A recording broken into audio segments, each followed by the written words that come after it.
We are doing very well in our negotiation with China. We pretty much concluded our negotiation with Canada, with Mexico. We have done the deal and signed the deal with South Korea, which a lot of people said was not going to happen, would be impossible. It's a good deal. It was a horrible deal. It's a good deal. I think a lot of this has to do with the fact, though, that already companies are moving back into our country that have left our country in some cases. In some cases, they're moving back because they want to be here. But in many cases, these are automobile companies that have left and gone to other countries, and now they're coming back to the United States. So it's nice to see. One of the things that's so beautiful to watch is 3.2% wage growth. That hasn't happened in so long for our country. That's an incredible thing. That means people are actually getting more money, taking home more money, and that's something that's really nice to see. A lot of you have been following me when we were on a thing called a campaign. That was an exciting campaign, a great campaign. And I used to talk about wages going down, not going up, but going down for years, 19 years. And now they just went up 3.2%, and yet there's no inflation because other things are going down, like the price of your gasoline at the tank. It's low, and that doesn't happen by luck. I work hard on that. That's like a tax cut for people. So a lot of good things are happening. Labor participation rate increased to 63.1. That's an incredible number also. So I just wanted to bring that out. The economy is very good. And remember, from the time of my election, the stock market's gone up very close to 30%. And that's with all of the things that are happening. And there are a lot of things happening. We have a massive trade negotiation going on with China. President Xi is very much involved. So am I. We're dealing at the highest levels, and we're doing very well. We're doing very well. In the meantime, we've taken in billions and billions of dollars in tariffs from China and from others. Our steel industry's come roaring back, and that makes me very happy. I think we'll have to build a steel wall as opposed to a concrete wall, because we have steel companies again. There's something awfully nice about that sound. So we had a productive meeting today with Speaker Pelosi and Senator Schumer. I thought it was really a very, very good meeting. We're all on the same path in terms of wanting to get government open. We're going to be meeting. I've designated a group, and we're going to be meeting over the weekend, that group, to determine what we're going to do about the border. Really, I want to thank a lot of the Border Patrol people and ICE people who came up yesterday. They had a tremendous impact on, I think, a lot of Democrats, frankly, but a lot of people, because they were able to lay out exactly what the problem is. And one of the problems described to me as an example, your ports of entry. We're going to agree with Chuck and Nancy and Steny and Dick Durbin was there. We're going to agree that, and we want to, make the ports bigger, more powerful, able to handle more traffic, have very, very powerful drug equipment there. So they make very good stuff now. We don't have it because of budgets and other reasons, but we're going to make our ports of entry very powerful, very strong. We're going to have the best drug-finding equipment anywhere in the world. They make it much better today than they made it even 2 years ago. And I explained to him the problem is, though, we can have a wonderful port of entry, but you have 2,000 miles of border between the United States and Mexico. And if you take a look and you see, like we do, through certain technology, including cameras in airplanes, not just drones, you'll see vast numbers of vehicles driving through the desert and entering where you don't have a very powerful fence or a wall. That happened this week, where a wonderful young police officer, I spoke to his wife yesterday, where he was shot, viciously shot, for simply stopping a person that came over the border illegally. Got shot, killed. and took the most beautiful picture just hours before, a Christmas picture. We don't want that happening. But I was explained to, and I explained to people, because it's really common sense. So you have ports of entry, and we have great security at the ports of entry. And then you may have fencing or walls up and down, left and right, east and west, but they stop because we don't have proper border security. These people have vehicles, and they drive to the right. They're not going through where we have great Border Patrol officers and ICE officers and military now. I tell you, the military has done a fantastic job. They don't stop.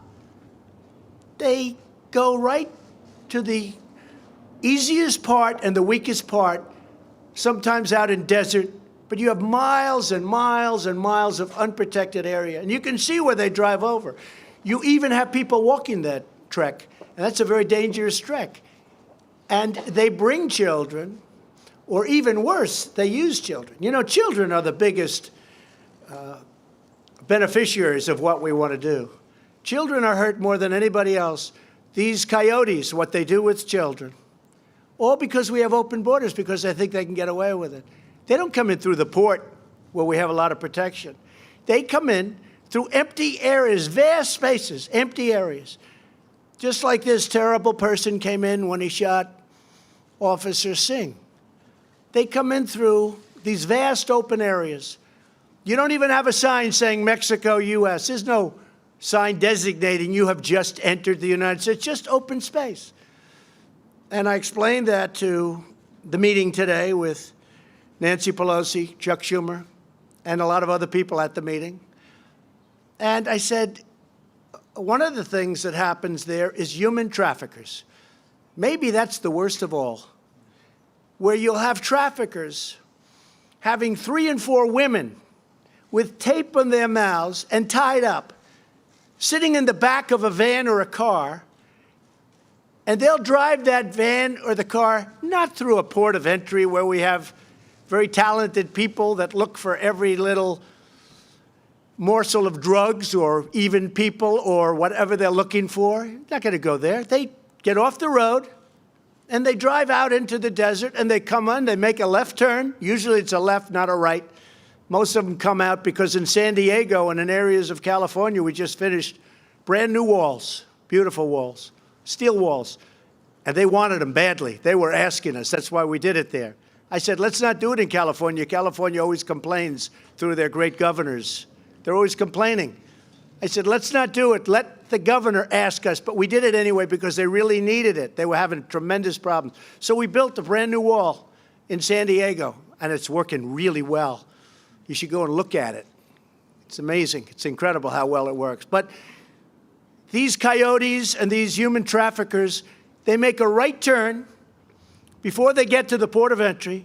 They go as far as the wall is or as far as the barricade is, and then they make a left, welcome to the United States, and what they do with usually the women, sometimes children, that they're trafficking with and in, you don't want to know about.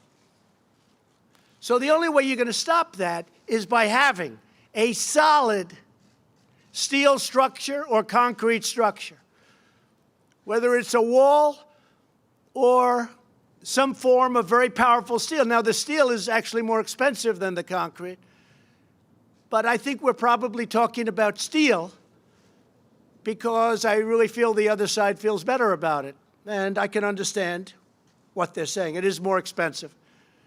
We mentioned the price that we want $5.6 billion, very strongly, because numbers are thrown around, 1.6, 2.1, 2.5. This is national security we're talking about. We're not talking about games. We're talking about national security. This should have been done by all of the presidents that preceded me, and they all know it. Some of them have told me that we should have done it. So we're not playing games. We have to do it. And just remember human traffickers. Remember drugs. The drugs are pouring into this country. They don't go through the ports of entry. When they do, they sometimes get caught. When we finish, and the Democrats do want this, They want ports of entry strengthened, and I want to do that too. In fact, we have it down. It's about $400 million, and we can have the best equipment in the world.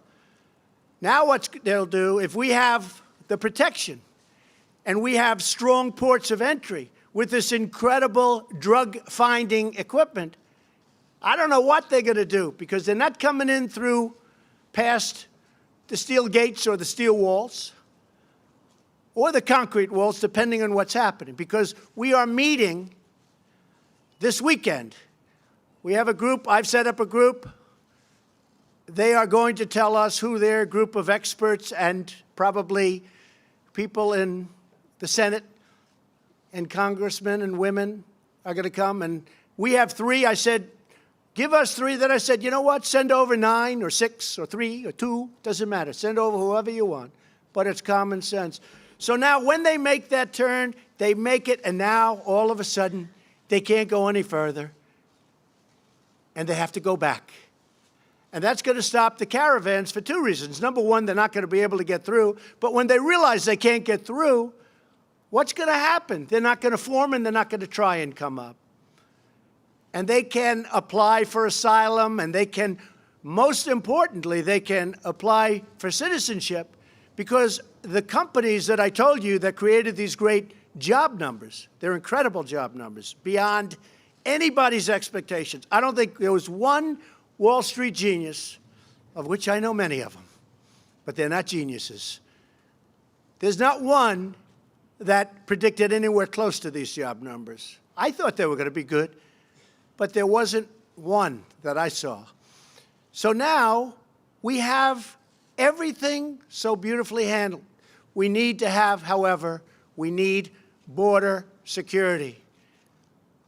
And all of this security, if we do what I think what the Democrats want, all of the border things that we'll be building will be done right here in the good old USA by steel companies that were practically out of business when I came into office as president, and now they're thriving. You call up the heads of U.S. Steel, and I could name 10 companies. You look at what's going on in the steel industry. It's almost a miracle. It was a dead industry. We need steel for defense. We need steel for a lot of things, steel and aluminum. But those industries were in deep trouble. The steel industry was almost dead, and now it's a very vibrant, vibrant industry. So what I'm going to do is ask, first of all, Mike Pence, Vice President, to say a couple of words, because Mike is, we put together a team of people that will work over the weekend, and they'll be negotiating on the border, on the look, on different things having to do with border security, including at the ports of entry. And I think they're going to be very successful, because I found the Democrats really want to do something.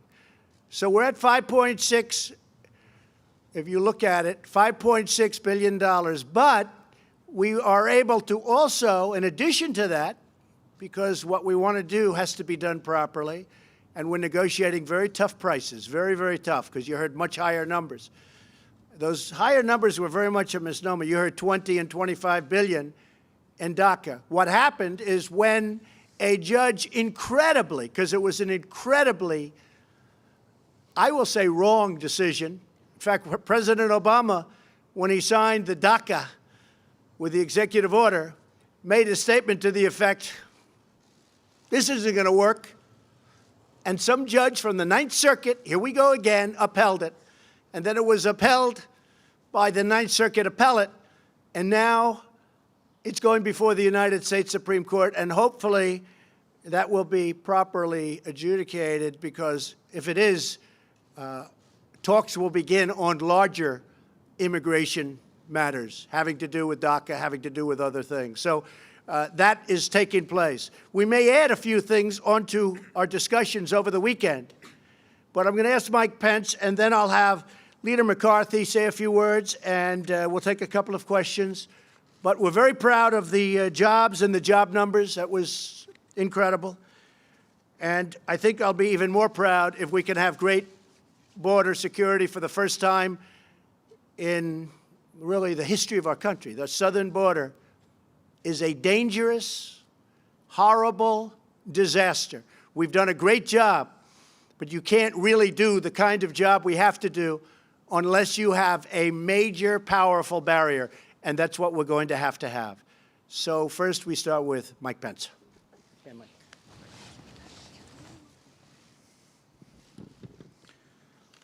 Thank you, Mr. President.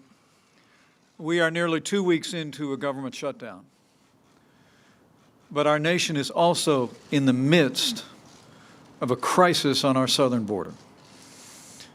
And today, President Trump convened for the second time this week Republican and Democrat leaders from the Congress to address both issues.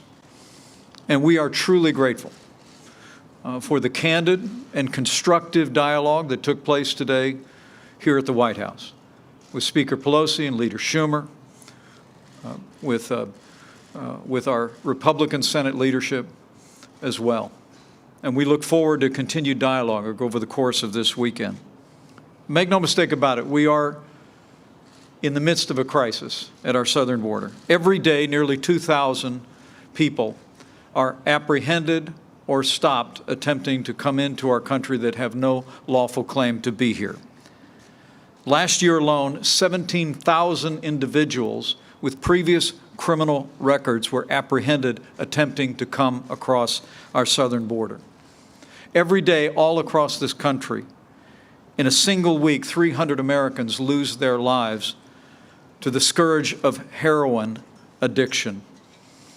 90% of the heroin in this country flows through our southern border.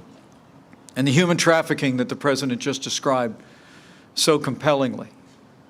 Last month alone, 20,000 minors were brought alone across our border, were interdicted by Border Patrol personnel. You heard the President's passion today here at the podium. And we all, Leader McCarthy and all of the leaders gathered in the Situation Room today, heard the President's passion for the better part of 2 hours. Not just to address a government shutdown, but to address border security and this crisis at our southern border. And today, President We're Trump watching live the Rose Garden at the White House. It was described as a statement or remarks. We heard the President, now the Vice President speaking, essentially reiterating the arguments we've heard about the border wall, the President's insistence on the $5.6 billion. He has made no mention of the government shutdown, although the Vice President did now 2 weeks. Hundreds of thousands of federal employees now not working while this has worked out. Nancy Pelosi, the new Speaker of the House, was part of that group that met with the President today to discuss the shutdown, to discuss a way out and this border security issue. She made clear in her remarks, which we're going to play for you right now, that that the government has to be open first before anything else can happen. Here's Speaker Pelosi. Good afternoon. We just completed a lengthy and sometimes contentious conversation with the President. We agreed that we will continue our conversations, but we recognize on the Democratic side that we really cannot resolve this until we open up government, and we made that very clear to the President. Services are being... Senator Chuck Schumer was also part of that meeting. He came out and said the President had suggested the government shutdown could last years, potentially laying his stake on this particular issue. The President says he's going to be taking questions. We'll certainly go back for that to get more specific guidance on where he stands right now as they look forward to some kind of negotiations taking place over the weekend. But let me bring in Chuck Todd from our Washington newsroom. Chuck, this is the second day in a row the President has come before the cameras and essentially made the same arguments about the wall. It's true, but let me give you a couple things here that I think we're telling in where we are. Number one, the body language of the Republican side, the President and the Vice President, versus the body language of the Democratic side, Nancy Pelosi and Chuck Schumer. You have Nancy Pelosi and Chuck Schumer very pessimistic about where things stand. I think Nancy Pelosi in that same clip that you played later on is asked, well, did you move things forward? And she basically said, well, if we have a better understanding of what everybody's position is, then I guess yes. The President tried to paint a brighter picture. So what does that tell you? The White House is moving. They're trying to find a way out of this. I think they know that they their side is fracturing quicker than the Democratic side. I think the fact that they have decided to take the most contentious part of the negotiation and give it to sort of a committee, which is a very Washington decision, right? A committee where we're going to let our underlings see if they can come up with something. I think that's part one of the likely compromise we're going to see, Lester, which is they'll reopen all of the government and set set aside the fight over the wall, perhaps to take place over a couple of week or a couple month period. It looks to me as that's where we're heading. That allows the president to say, I haven't caved in on the wall yet. We just want to open the rest of the government while we continue those negotiations. Yeah, I think that's where we're headed. Yeah, notably, though, at the beginning of his remarks, he made several remarks about this idea of making ports of entry stronger and new magical technology that will make drug finding a little easier and more effective. Is that a tell in itself that may be instead of wall money, more money toward that sort of security? Look, I've always thought the president actually has the standing with his own base to say the following. Look, the Democrats don't want a wall. They're not giving me money for a wall, but I got a whole bunch more money out of them. And we're doing a whole bunch of border security, and at some point they're going to beg me to build a wall when they realize that it's good, but it can be better. In some form of that, Lester, you could sort of see that that's where the president is trying to position himself, where they're going to agree that, hey, everybody agrees we need more security. We've agreed on that part. We're going to continue the wall negotiations over here on the side. It's about the only move the president has left, because there is no other way for him to do this without losing face here. This isn't a way for him to save face and at least to punt on the wall issue and keep it alive and not disappoint his base. Yeah, we talk about a lot of pressure on him in this issue of leverage, but in terms of the Democrats right now saying, unless you open up the government, there's nothing else to talk about here, is there a political risk there? Ask me again on January 11th. And why do I say that? January 11th is the next time those federal government workers are due to get a paycheck, the ones that are currently out of work or furloughed. Right now, I think the Democrats are more united. I mean, think about this fact, Lester. 2 months ago, if you'd have said in the first 48 hours of the new Congress, we weren't going to be talking about all the Democrats that were hand-wringing over Nancy Pelosi, I would have said, no, of course that'll be a big story. Well, it's not a big story at all. Nancy Pelosi, the Democratic Party is more united today than ever before, and it's all thanks to Donald Trump and how he's managed these negotiations. So right now, I don't think Democrats feel like they have any political pressure on them to move at all. But I would say, ask me again on January 12th, if we go that far and another paycheck is missed by those government workers. And we continue to keep our eye on those Republicans who tend to have more vulnerable seats in 2 years. We already have two that have indicated they'd like to see a deal cut now, similar to the deal essentially that Nancy Pelosi's offering. That's Cory Gardner in Colorado. You got a Susan Collins now in Maine.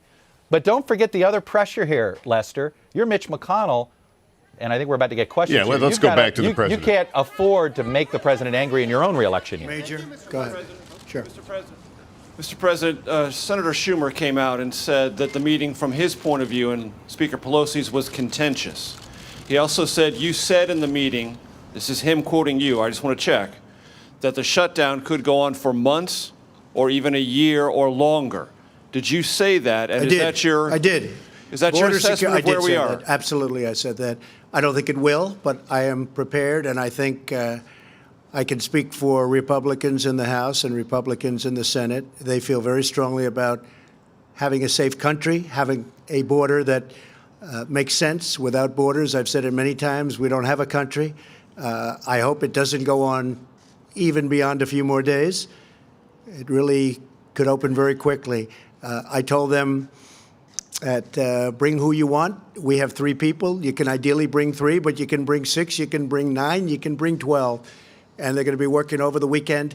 I think it may have been somewhat contentious, but I think it was very productive. I have to say that. And I think he said that, too. What was the productive part from your point of view, Mr. President? Did the Democrats move at all in your direction on funding of a border barrier? Well, I don't want to get into that because I don't want to put them in a position where they have to justify anything to a lot of the people that they have to make happy. We want to save lives. We want children to be safe. The children are being decimated. And I'm not talking about necessarily children in our country. I'm talking about wonderful children that are coming up from other places, whether it's Honduras or Guatemala or El Salvador or Mexico or other places. And we have to take care of those children also. We can't let them die on the way up. What's happening to women on those caravans, you're not talking about it, but it's horrible what's happening. If they know it's not going to take place because they can't get through because we have a great border wall or fence or barrier, they're not going to come up and you're not going to have the problem. At the same time, they can apply to come into our country legally, like so many people have done. And we need people, Major. We have to have people because we have all these companies coming in. We need great people, but we want them to come in on a merit basis, and they have to come in on a merit basis. They can't come in the way they've been coming in for years. I get calls from the great tech companies, and they're saying, we don't allow people at the top of their class at the best schools in the country, we don't allow them to stay in our country. So they end up going back to China and Japan and so many other countries all over the world, and we don't keep them. They get educated at our finest schools, and then we don't allow them through a various set of circumstances to have any guarantees of staying. So we lose out on great minds. We can't do that. We have companies that if we don't change that, and we're working on that, and we discussed that with the Democrats, and I think they agree. We're working on that. But we don't want to lose our great companies because we have a ridiculous policy that we won't accept smart people. So call it politically correct or not. But we have to let these great, brilliant companies have the smartest people in the world. Yes, ma'am. Hold it one at a time, please. Go ahead. Mr. President, why not reopen the government to create more space to have that broader conversation Well, we about think it can go very quickly. reform? No, we won't be opening until it's solved. We think this is a much bigger problem. The border is a much more dangerous problem. It's a much bigger problem. It's a problem of national security. It's a problem of terrorists. You know, I talk about human traffickers. I talk about drugs. I talk about gangs. But a lot of people don't say we have terrorists coming through the southern border because they find that's probably the easiest place to come through. They drive right in and they make a left. Not going to happen. Not going to happen. So we're not going to do that. We won't be doing pieces. We won't be doing it in drips and drabs. And I'll tell you what, I've seen a lot of people over the last week and a half. I've been right in this magnificent structure right behind you. It's called the White House. And I was here on Christmas, and I was here. My family was in Florida. I said, go to Florida. And I didn't even find it to be a lonely place. There's something very special about the White House. But I was here Christmas. I was here on New Year's Eve. And I will tell you, the people that I've spoken with, and I've gotten to meet a lot of people that I wouldn't have met. A lot of people have been coming through the White House and explaining different things and different attitudes. A lot of people that you think are upset, and certainly they're not thrilled, but they say, sir, do the right thing. We need border security. And these are people that won't be getting paid. Border Patrol yesterday was saying, sir, we're affected by it. Do what's right. It's time. This is after many, many decades. Many, many decades. This should have taken place a long time ago. We're going to get it done. Yes, ma'am. Thank you. 2 questions for you. Was DACA part of the discussions today? And Yeah. also, why did it take this many days for a working group to come together? Why didn't you just hash the details out today? Well, sometimes that's what happens in a negotiation. It does take longer than it should, and sometimes you agree to things that could have been agreed to 2 weeks ago, but that's just the way a negotiation is. I mean, we set out a number, $5.6 billion. We're very firm on a number. We also explained that, as you probably understand, the military is very affected. We may use the military for parts of it. Homeland Security obviously is very affected. We may, in addition to the 5.6, we will use Homeland Security funds. So we have things happening in addition to the 5.6, but we have to get a structure built. Was DACA part of the discussion? Please, So go just ahead. to follow up. Go ahead. Was DACA discussed? Thank you, Mr. President. To follow up on that question, with respect to the DACA program, were you discussing that in terms of a pathway to citizenship being included in the end to the partial government shutdown? Well, we discussed it a long time ago, as you remember. That was when they had this mythical number of $25 billion. But actually, it was $25 billion, but only $1 billion up front. Then we talked $2 billion, $1.5 billion. The rest of it, the government couldn't guarantee because it's not set up to guarantee. You remember those discussions. But where it really ended was when the judge ruled against.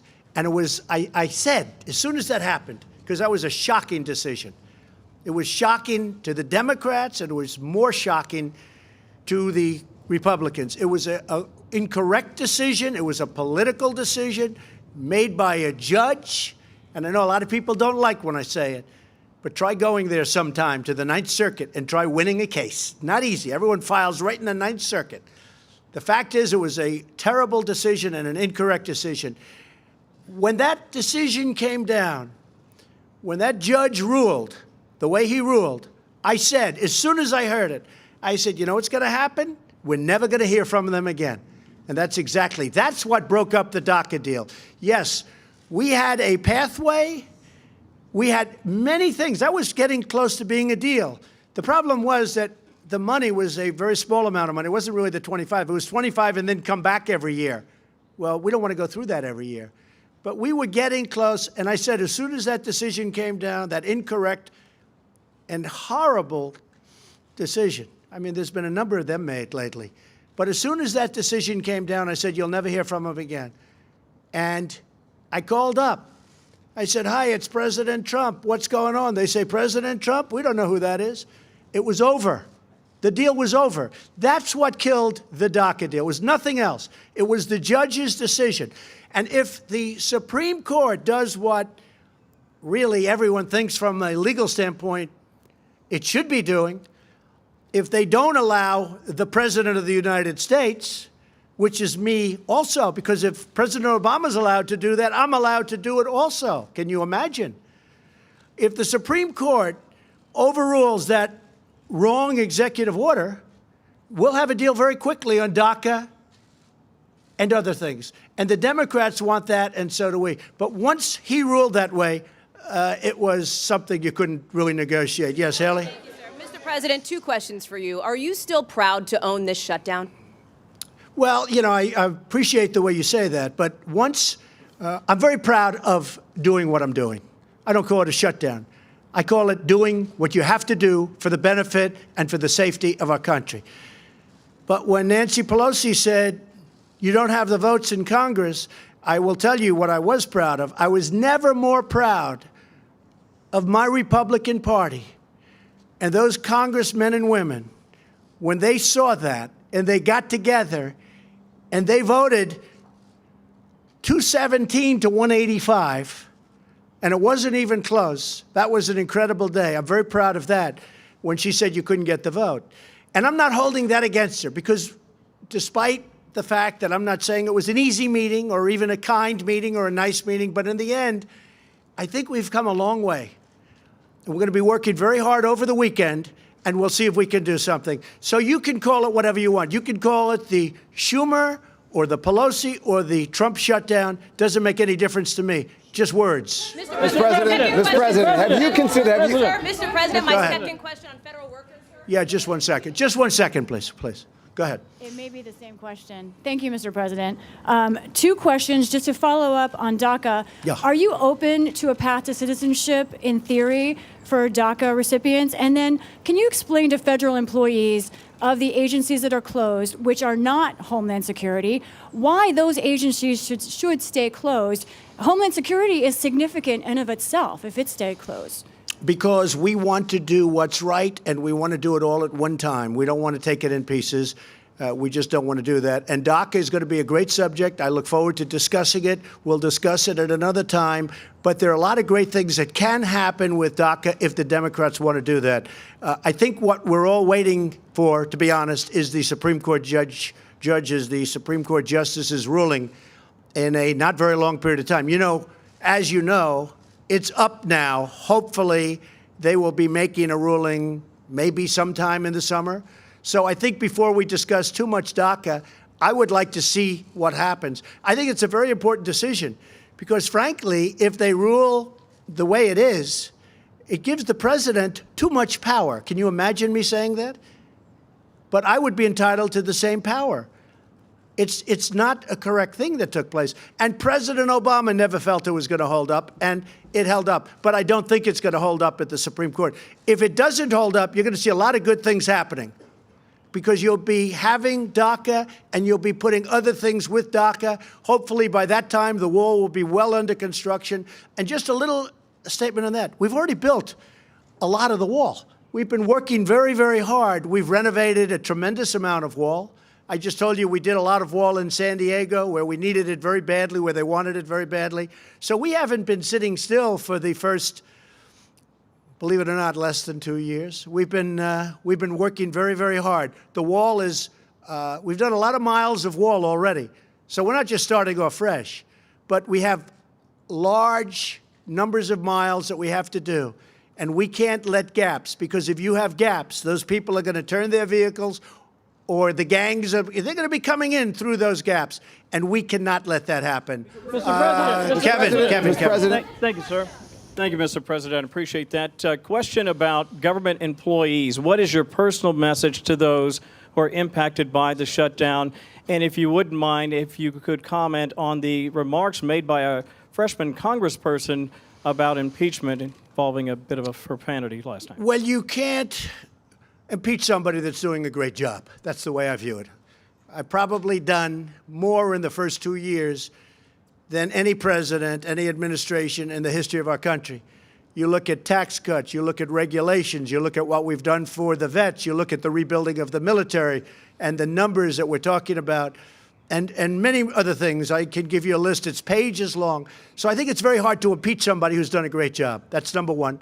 And we even talked about that today. I said, why don't you use this for impeachment?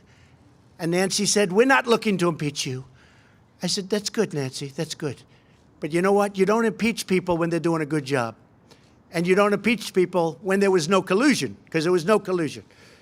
You know Russians better than I do, Kevin, okay? There was no collusion. I didn't need Russians to help me win Iowa.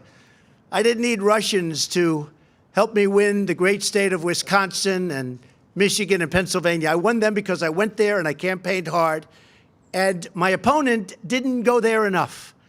And she lost a lot of good states, a lot of states that for many, many years, for decades, have gone Democrat. They went Republican. That's why I won, not because of Russia. Your comment about the freshman congressperson's comments specifically about... Well, I thought her comments were disgraceful. This is a person that I don't know. I assume she's new. I think she dishonored herself, and I think she dishonored her family. Using language like that in front of her son and whoever else was there, I thought that was a great dishonor to her and to her family. I thought it was highly disrespectful to the United States of America. Yes. Go ahead. Thank you, Mr. President. Earlier this week, you repeated your claim that through the USMCA, Mexico will be paying for the wall. Can you describe in detail the specific mechanisms in the trade deal that will Well, you're make going to be Mexico seeing it very pay for the soon. wall? We made a new deal, a new trade deal. NAFTA has been one of the great disasters of all time, probably the worst trade deal ever made, maybe. We lost millions of jobs, thousands and thousands of companies. NAFTA left our country dry. NAFTA was a disaster. I campaigned on either terminating or renegotiating NAFTA. And Bob Lighthizer and Jared Kushner and a whole group of people did an incredible job. They did an incredible job. And now we have a deal that's great for our country. And by the way, good for Mexico, good for Canada also. As you know, it's the three countries. We will be taking in billions and billions of dollars more money for the United States, including jobs, including companies that won't be leaving us anymore and going to Mexico and in some cases Canada to a lesser extent. But we lost 25% of our car business because of NAFTA. NAFTA was a disaster. Now we have the USMCA. It's the United States, Mexico, and Canada trade agreement. It's brand new. It's totally different. It makes it very difficult for companies to, incentive-wise, move to other countries. And we will be making billions and billions of dollars a year more money. So why not and use that that is for the wall, paying, though? excuse me, because I didn't have to. That is paying for the wall. Many, many times over. In fact, What we save on the USMCA, the new trade deal we have with Mexico and Canada, what we save on that just with Mexico will pay for the wall many times over just in a period of a year, 2 years, and 3 years. So I view that as absolutely Mexico is paying for the wall, and that's fine. Will you be pressuring Putin? Yes, ma'am. Go. You ran your campaign promising supporters that Mexico is going to pay for the here wall we and go that the again. wall was going to be made of concrete. You just said earlier that the wall could be made of steel, and right now our government is shut down over a demand from your administration that the American taxpayer pay for the wall. So how can you say you're not failing on that promise to your supporters? Very nice question, so beautifully asked, even though I just answered it. You didn't Look, answer. let me The just tell you, USMCA excuse me, has not even excuse passed me, Congress excuse me, yet, are you sir. ready? Are you ready? I just told you that we just made a trade deal, and we will take in billions and billions of dollars, far more than the cost of the wall. The wall is peanuts compared to what the value of this trade deal is to the United States. As far as concrete, I said I was going to build a wall. I never said, I'm going to build a concrete. I said I'm going to build a wall. You said just so concrete. you don't, because I know you're not into the construction business.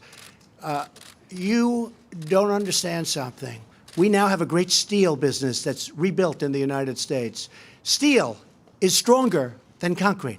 If I build this wall or fence or anything that Democrats need to call it, because I'm not into names, I'm into production. I'm into something that works. If I build a steel wall rather than a concrete wall, it will actually be stronger than a concrete. Steel is stronger than concrete, okay? In case you could check it out. Listen, if I build a wall and the wall is made out of steel instead of concrete, I think people will like that. And here's the other good thing.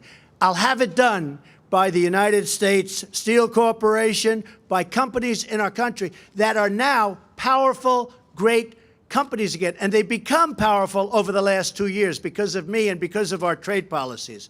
So if I have a steel wall, or you could call it a steel fence, but it'll be more powerful than any of the concrete walls that we're talking about.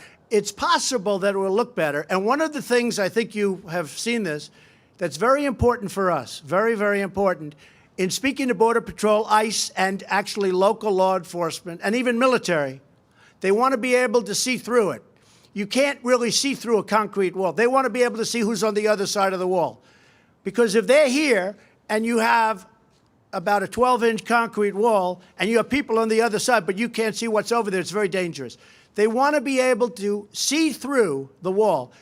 A see-through wall made out of steel is far stronger than a concrete wall. So I'm very happy with it. I think, I'm not sure, but I think that's what the Democrats prefer. And if it can get them there, I'm okay. It actually will be a more powerful wall, and it will be a more beautiful wall than having a concrete wall. So if the new trade deal, Mr. President, Jeff, Mr. Jeff, go President, ahead. if the new trade deal is going to pay Mr. President, Go ahead. you Go ahead, Jeff. you mentioned China, sir, in your remarks. Are you concerned about the words and the actions of Apple this week with regard to revenue? And can you tell us what sort of progress you meant when you were referring to trade talks with China? Well, I think we're doing very well. China's paying us tremendous tariffs. We're getting billions and billions of dollars of money pouring into the Treasury of the United States, which in history we've never gotten from China, as you know. It's been very unfair. I had a fantastic meeting with President Xi, who I both like and respect. One of the things that came out of that meeting was fentanyl. As you know, almost all of it comes from China. And he's going to now criminalize the making of fentanyl. And unlike our country, they have unbelievably strong prohibitions about drugs. That was not on their list. They view it as I guess, as some kind of a commercial product. Now they view it as something that's very dangerous. They're going to be changing their laws to make fentanyl a criminal process if you're making fentanyl. If they do that, you know what their ultimate is. It's called the death penalty. I think that could have a tremendous, and I thanked President Xi very much. It was the first question I said to him when we started the trade talks in Argentina. This was a meeting that was supposed to last for about 45 minutes, and it ended up being almost 4 hours. Some of you were there. It was a great meeting. We'll see what happens. You never know with a deal. But I will tell you, China is not doing well now, and it puts us in a very strong position. We are doing very well. But we're taking in billions and billions of dollars, and I hope we're going to make a deal with China. And if we don't, they're paying us tens of billions of dollars worth of tariffs. It's not the worst thing in the world. But I think we will make a deal with China. I really think they want to. I think they sort of have to. And I think we're going to have a great relationship. I think that President Xi and myself have a great relationship. Also, North Korea. We're doing very well with North Korea. And that's based on relationship also. Yeah. Mr. President, go ahead. One more quick one. Just Go to ahead, follow up, sir. Apple issued a revenue warning this week, which led its stock to go down and the rest of the stock market to go down as well. Are you concerned about that? No, I'm not. I mean, look, they've gone up a lot. You know, they've gone up hundreds of % since I'm president. Apple was at a number that was incredible, and they're going to be fine. Apple is a great company, but that's not my look. I have to worry about our country. Don't forget this. Apple makes their product in China. I told Tim Cook, who's a friend of mine, who I like a lot, make your product in the United States. Build those big, beautiful plants that go on for miles, it seems. Build those plants in the United States. I like that even better. Apple makes its product in China. China is the biggest beneficiary of Apple, more than us, because they build their product mostly in China. But now he's investing $350 billion because of what we did with taxes and the incentives that we created in the United States. He's going to build a campus and lots of other places. So my focus is the United States. I want to get those companies to come back, like so many are doing, into the United States. I want Apple to make their iPhones and all of the great things that they make in the United States, and that'll take place. Thank you, Mr. Please, go ahead. Thank you, Mr. President. I want to ask you two questions. One, as you talk about the wall, eminent domain. Yeah. Many of those who own property on the southern border will lose their property because of this, and once this happens, they say that they could go to court with you for years. It could take years. Then also, what is a safety net for federal workers? You're saying months and possibly a year for this shutdown. Do you have in mind a safety net for those who need their checks, those who need SSI, those who need Medicaid, what have you? Well, the safety net is going to be having a strong border because we're going to be safe. I'm not talking about economically, but ultimately economically. I really believe that these people, many of the people that we're talking about, many of the people you're discussing, I really believe that they agree with what we're doing. And we can have this, April, we can have this fixed very quickly. This can happen by early next week. We're going to be working over the weekend. We can have a solution to this, but I wanted to keep it all at one point. And I think a lot of the people that you're referring to, April, are really wanting that to happen too. I really believe a lot of them want to see border security, and they're willing to give it up. When I had the people in yesterday, they represent most of the Border Patrol. The people that you had yesterday that were at the news conference, they represent most of Border Patrol. Every one of them said, don't even think about us. Get this fixed. That is doing the great thing for our country. As far as eminent domain, you're right, 100%. Eminent domain is very interesting. But without eminent domain, you wouldn't have any highways, you wouldn't have any schools, you wouldn't have any roadways. What we're doing with eminent domain is, in many cases, we'll make a deal up front, and we've already done that. The Secretary has done a lot of that. And if we can't make a deal, we take the land and we pay them through a court process, which goes actually fairly quickly. And we're generous. But we take the land. Otherwise, you could never build anything. If you didn't use eminent domain, you wouldn't have one highway in this country. You have to use eminent domain. It's actually something you don't want to use it, but if you're going to do a stretch, as an example, on pipelines and other things that go, you have to use eminent domain. Otherwise, you'd never be able to buy the land. If we had one person that wouldn't sell us out of hundreds, just one, it only takes one, then we wouldn't be able to build proper border security because we'd have that big opening that I was talking about. So what happens is some are paid up front. You make a deal up front, and we're willing to do that in all cases. And when they're unwilling to make a deal, which also happens, then you go to court. But in the meantime, we're able to build the border security. So I think it's a fair process. I think it's a process that's very necessary, but I think it's fair. But couldn't that hold up your wall? No, it's not going to hold it up because under the military version of eminent domain and under actually Homeland Security, we can do it before we even start. Now, a lot of times we'll make a deal. And I would say a good percentage of the time we're making deals. We have already purchased a lot of it. You know, a lot of the money that we've been given has already been spent on purchasing the land, the right-of-way. It's essentially a right-of-way. So we are very, very far along on that. But eminent domain is something that has to be used, usually you would say for anything that's long, like a road, like a pipeline, or like a wall or a fence. Okay? Thank you. Good question. Mr. President, Good question. Mr. President, thank you. Please go ahead. Thank you. Thank you. So 2 questions. First, Mr. President, have you considered using emergency powers? Should we keep this going or not, folks? Sure. I just don't want to say, Please. oh, he stood out there. You know, you have so many questions. I'm just looking at Mike and Steve and Kevin. I'm saying, should we? And most importantly, Madam Secretary. None of us brought coats. I'm just, oh, are you cold? Get out of here. Here, take mine. You want mine? No, I'm just saying, should we keep this going a little bit Please. longer? Yes, indeed. Go ahead. So, first, let me know when you get tired. I'm not. Have you considered using emergency powers to grant yourself authorities to build this wall without congressional approval? And second, Yes, on I have. Mexico, you have. Yes, I have. And I can do it if I want. So you don't need congressional approval to build the No, wall? we can use them, absolutely. We can call a national emergency because of the security of our country, absolutely. No, we can do it. I haven't done it. I may do it. I may do it. But we can call a national emergency and build it very quickly.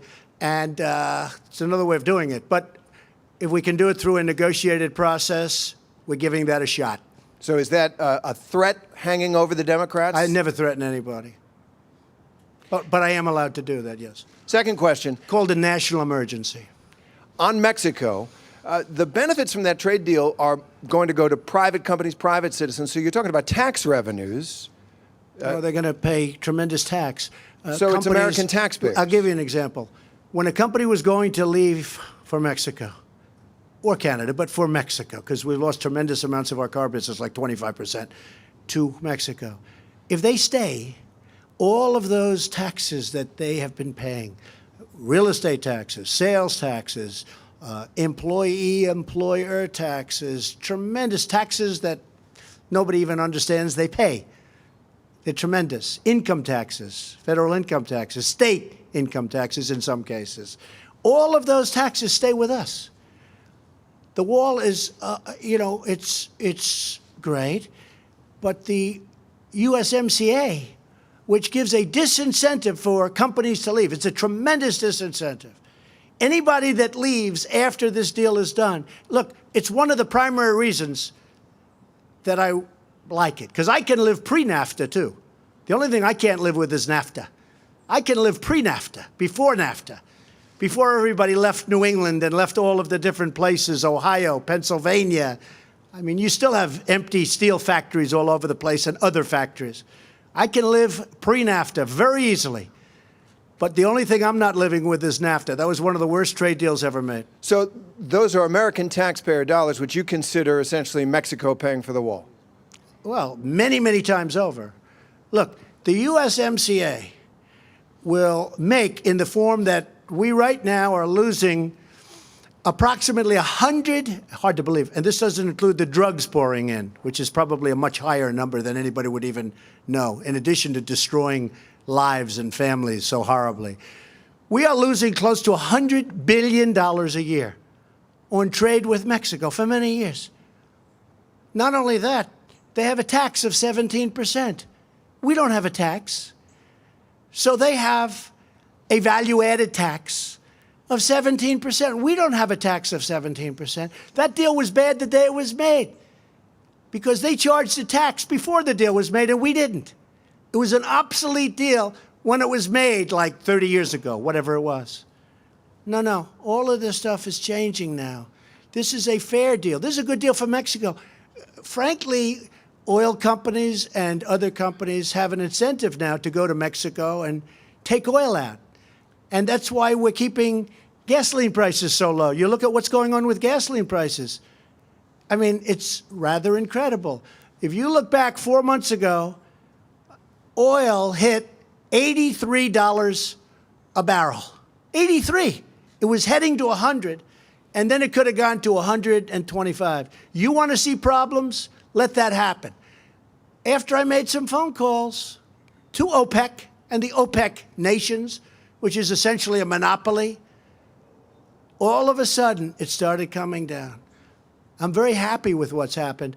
And I'm very happy that people are paying a lot less in many cases than $2 a gallon for gasoline. You look at what's happening. Everyone's talking about it. Didn't happen by luck. It happened through talent. Go ahead. If this shutdown, sir, does last, since you said you'd come back for that second question, months or years, I want to understand how you expect federal workers to last that long without getting a paycheck, specifically since your I don't cabinet think members. it will. I'm Sir, your prepared. cabinet members are set to get raises tomorrow. How is that fair? We'll have to talk to the cabinet members then, okay? I'm sure they don't even know that. Will you ask them to give that money back? Let me just tell you this. It's very important that we have great border security. I think it's going to be over with sooner than people think. But I will do whatever we have to do. If we have to stay out for a very long period of time, we're going to do that. And many of those people, maybe even most of those people, that really have not been and will not be getting their money in at this moment, those people, in many cases, are the biggest fan of what we're doing. How do you know that, sir? All right, Do you have evidence to please, support Major, that? go ahead. Follow up on that, Mr. President. The $10,000 raise that your cabinet members and senior administration officials are due to receive starting tomorrow, will you ask them not to accept that, at least during the shutdown itself? Well, I might consider that. You know, that's something I may consider. That's a very good question. Okay, who else is out there? Mike, who do you see out there that's always been very fair to us? Is there a commitment? Are you committing to that, Mr. President? Mr. President, are you committing to that? Go ahead. Yeah, good. Go ahead. Go ahead. Thank you. No, that's right. Right? All right. Thank you, Mr. Vice President. Mike likes you. Yeah. Thank you, sir. Mike highly recommended you. Watch. This will be the killer of them all. Go ahead. Well, two questions, if that's all right. First one is kind of a follow-up for that. You are a landlord. For people that are worried about paying their rent checks, government employees right now, people that are worried about bill collectors, would you ask those companies, the landlords, to kind of go easy on? I think they will. I think they will. I'm sorry. Would No, you ask? I think that happens. You know, hey, I've been a landlord for a long time. I've been in the real estate business for a long time. When you see there are problems out there, difficulties out there, you know, the people are all good for the money. They work with people. They work with people. So you would encourage landlords? Sure. I would encourage them to be nice and easy. We have a bigger subject that we're doing. It's called the security of our nation, including terrorism, please. Okay. If you don't mind, one more question, sir. But if you don't mind, Go ahead, please. Go ahead. Okay, thank you, sir. Go ahead. No, come on. Okay, sorry, excuse me. Thank you, Mr. President. Thank you. I had a question about the terrorism. I wanted to ask, who are these individuals who are being captured terrorists? Are they people on the watch list? Are they from travel banned countries? A second question I wanted to ask, why is Senator Mitch McConnell not here? Why was he not invited? Oh, he's been great. He's been really fantastic. Mitch McConnell, first of all, he was here. He was with us for hours at the meeting. Why is he not here here in the Rose Because he's Garden running right now? the Senate. I mean, Mitch McConnell has been fantastic. He has been really great. He's right at the top of everything that we're doing, and he's really been fantastic. Kirsten, do you want to answer that question about the terrorism? Sure. So obviously I can't get into classified information, but what we do know is we've stopped, CBP has stopped over 3,000 what we call special interest aliens trying to come into the country on the southern border. Those are aliens who the intel community has identified are of concern. They either have travel patterns that are identified as terrorist travel patterns, or they have known or suspected ties to terrorism. So we have 3,000 that we know about. I think what the president continues to make clear is it's our sovereign duty to know who comes into our country. Without any kind of a structure and without changing the laws, we have no way to know the identity of every person that walks across the unsecured border. So the ones we know about, we can give you 3,000, but I'm sure we'll look to see what else we can give you unclass. Obviously, there's ongoing investigations that I can't get into. Mr. President. So I think that we can say with surety, I think it was a great meeting. We'll see what happens. It may get solved. It may not get solved. You now know the number. You now know what we're willing to do. And if we have to do it, we'll do it. And again, we're going to be, I believe, very productive over the weekend. We have a very talented group. They have a very talented group of people, so I understand. And I think some tremendous things will happen. And I really believe the biggest beneficiaries of what we're doing are children, are women, are workers, and a lot of these people that really do benefit are not only the people in our country, but the people that travel up trying to get into a country that they think they're going to get into and they can't. And they get sick, and there's tremendous damage done to them and their families. These are all tremendous beneficiaries of what we're doing. So this really does have a higher purpose than next week's pay. And the people that won't get next week's pay or the following week's pay, I think if you ever really looked at those people, I think they'd say, Mr. President, keep going. This is far more important. I want to thank you all, and we'll see you soon. They'll be working very hard over the weekend. Thank you very much. President Trump completing about an hour in front of the press there in the Rose Garden, speaking primarily on his meetings with Nancy Pelosi and Democratic leaders on the government shutdown, his continued demand for over $5 billion for the wall. We had heard from Speaker Pelosi a bit earlier saying it's a non-starter until we get government back to work. The president seeming to minimize, you heard there a moment ago, minimizing any disgruntled sense from federal employees who will soon go up without their first paycheck in all this. He continued to suggest without any supporting evidence that he thinks they are largely behind him and would say, go, do what you have to do. Perhaps the biggest part of news there, the president acknowledging that he believes he has the power to declare a national emergency and go forward with this wall on his own. He says he may use that power, but for the time being, plans on continued discussion with Democratic leaders, and those meetings are scheduled to take place throughout the weekend. Let's go to Hallie Jackson, who was part of that questioning. Hallie, a lot to chew on there. What stood out to you? Yeah, nearly an hour, Lester, with the president here in the Rose Garden. And I think that some of the same things you're mentioning are the highlights here. As it relates to the national emergency that the president discussed, remember, that is the context with which he's talked about this border, what he calls crisis in the past. There is a difference between talking about it and declaring one, but the president very clearly put that on the table. He also talked about the possibility that this shutdown will stretch a while. And I think at the end, it was significant that he said, hey, if federal workers have to miss a paycheck, which, by the way, will happen 1 week from today, this coming week, the next week, the week after, he thinks it would be okay because they support him. There is a real question, Lester. We have no evidence. We've seen no evidence to support that claim from the president, and we've asked him about it, but he chose to move on to other questions in the Rose Garden. I do think that as it relates to the shutdown, there will be movement here at the White House this weekend. The president made that clear, talking about the meetings that the vice president will lead along with Democratic lawmakers. But I got to tell you, Lester, felt like a tale of two talks here today, because we were standing in the driveway on the other side of the White House when Democratic lawmakers came out and said they felt like very little progress had been made. Flash 4 minutes later here to the White House Rose Garden, and the president said he felt those talks were productive. So it seems to be an indication that Democratic leaders and the White House and Republicans may not be on the same page with this. The president seemed to be optimistic and be able to find some common ground, but there's a real question mark as to what that common ground looks like. And I'll mention one other thing, the president shifting his language from this wall that he wants, that he's been talking about ever since I've been covering him during the campaign, to something made of steel that is powerful. So we'll see how that continues to unfold, Lester. All right, Hallie, thank you. Let me bring in Chuck Todd. He's in our Washington newsroom. Chuck, the president was upbeat on one hand saying, yeah, this could go a year, but you might be surprised this could get done very, very quickly. Is he signaling something there, or, is there a plan? What did you read out of that? Lester, I always hesitate to make assumptions about President Trump more so than any other politician because he doesn't like to be predictable. That said, if you're a government worker, you should feel better today that you're going to work next week, because the president at least, and this to me is significant, he gave himself exit ramps for the first time of sort of how to cave without looking like he's caving. What exit ramps am I talking about? I talked about one, right? They talked about at the beginning, setting up this committee. This committee is going to try to figure it out, and we're going to try to get unstuck on this one thing. So you could picture that being an exit ramp. The other was how much he sat on the DACA Supreme Court issue and saying, boy, I'll tell you, if the Supreme Court rules the other way, then there's a lot of room here.